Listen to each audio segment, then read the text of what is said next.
رمضان المبارک کا آخری عشرہ کیسے گزاریں؟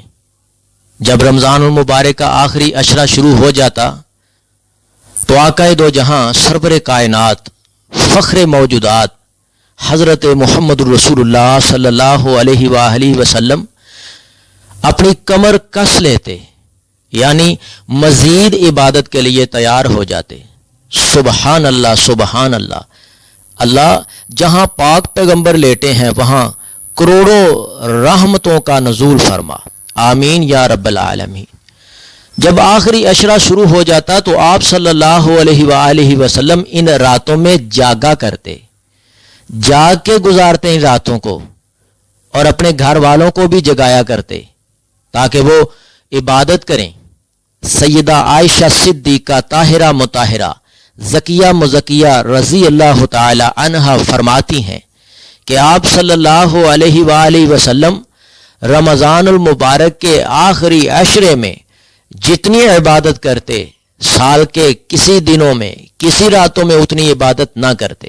ہمیں ان 10 دنوں میں جو کام کرنے ہیں ان میں سے سب سے پہلا کام یہ ہے کہ آپ صلی اللہ علیہ وسلم کی سنت سمجھ کر لیلۃ القدر کو تلاش کرنا چاہیے۔ یہ عظمت والی رات ہے، 1000 مہینوں سے بھی افضل ترین یہ رات ہے۔ اللہ مالک الملک نے اس کے نام پر پوری سورت نازل فرما دی۔ صحابہ کرام رضوان اللہ علیہم اجمعین، تابعی تبع تابعین، سلف صالحین، اولیاء کرام ان راتوں میں اپنے آپ کو ایکٹیو کرتے تھے، یعنی تیار کرتے، تیار رہتے عبادت کے لیے۔ غسل کیا کرتے تھے اس سوچ میں کہ ان راتوں میں اللہ کے مقرب فرشتوں نے آنا ہے، رحمتیں لے کر آنا ہے، تو ہمیں ایمان کی بہتر حالت میں ہونا چاہیے، اس لیے وہ غسل کرتے، تیار اپنے آپ کو کرتے۔ اور اگر کوئی غسل نہ کر پاتے تو کم از کم صاف کپڑے اور خوشبو لگا لیا کرتے تھے۔ ہمیں بھی ایسا کرنا چاہیے تاکہ اللہ راضی ہو جائے ہم سب سے۔ دوسرا کام جو کرنے والا ہے ان راتوں میں، قرآن مجید کی کثرت سے تلاوت کی جائے۔ قرآن مجید پڑھنے سے دلوں کے زنگ اترتے ہیں۔ ان راتوں میں قرآن مجید پڑھنا ویسے ہی سنت نبوی صلی اللہ علیہ وآلہ وسلم ہے۔ تیسرا کام جو کرنے والا ہے ان راتوں میں، دعائیں مانگی جائیں۔ دعا مومن کے لیے عبادت ہے، اور دعا عبادت کا مغز ہے۔ دعا کرتے وقت کنجوسی سے کام نہ لیں۔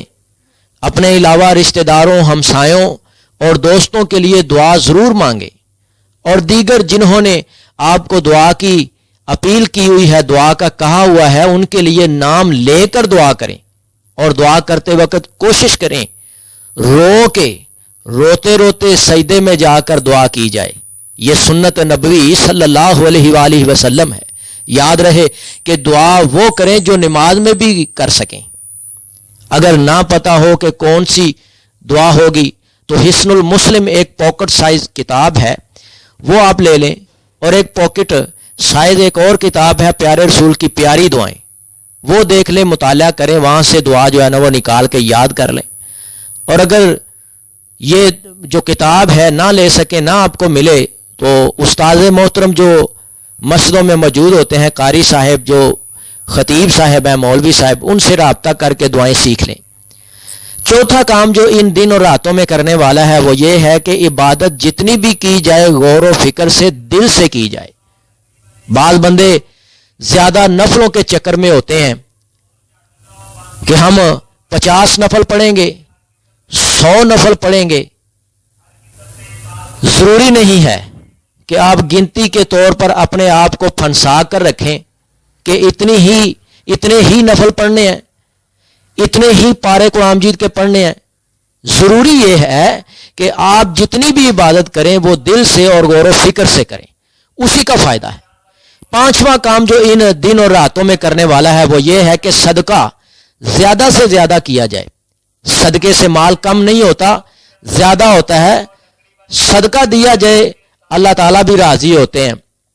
بندے کے کئی کام صدقے کی وجہ سے بن جاتے ہیں۔ تو ان دن اور راتوں میں آخری عشرے میں صدقہ زیادہ سے زیادہ کیا جائے۔ چھٹا کام جو ان دن اور راتوں میں آخری عشرے میں کرنے والا ہے